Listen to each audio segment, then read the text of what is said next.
The planned civilian-led Christmas convoy to the West Philippine Sea is set to begin tomorrow. Here's One News anchor Gretchen Ho. She's reporting to us live from El Nido, Palawan. Gretchen, kamusta kayo dyan?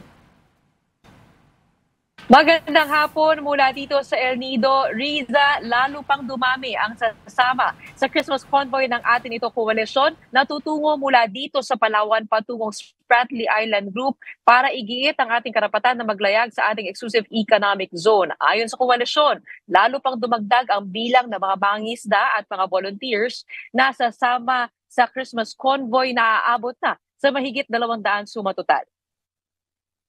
Kasabay nito, dumating kanina dito sa El Nido, Palawan ang mothership ng Christmas convoy, ang MV Kapitan Felix Oca ng mga 9:00 ngayong araw. Dala-dala nito ang mga pamaskong regalo at donasyon kasama ang mga volunteers mula sa Maynila.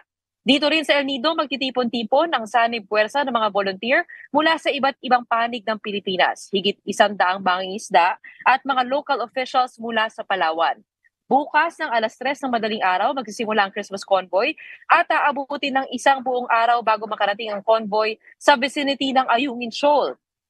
Bagamat sasamahan ng 3 Philippine Coast Guard vessels ang convoy, muling dinidiin ng atin ito koalisyon na hindi komprontasyon ang kanilang gustong mangyari sa misyong ito at seguridad ng lahat ang kanilang prioridad.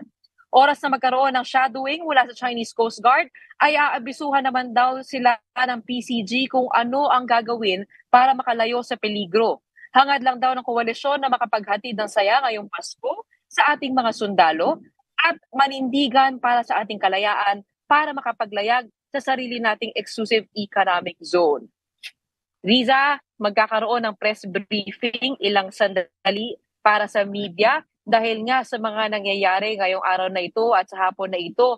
At dahil nga nabigyan din tayo ng pagkakataon na makapag-broadcast sa kauna-unahang pagkakataon mula sa West Philippine Sea. Yun nga lang, kasabay na nangyari kanina na water cannon incident sa Scarborough Shoal, magkahalong excitement at pangangamba ang nararamdaman ng lahat. Kaya naman mamaya, magkakaroon din ng send-off dinner ng 6 p.m. para ipagdasal ang kaligtasan ng biyahe.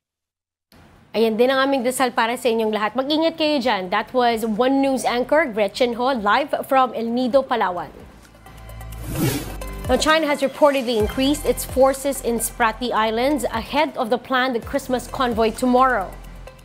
According to Stanford University-based think tank Sea Light Initiative, the China Coast Guard added 8 Chinese militia vessels and 2 CCG vessels in Mischief Reef. That is only several kilometers away from the areas in the convoy's itinerary, including the Ayungin Shoal. Now, still, the convoy will go ahead with its historic voyage tomorrow.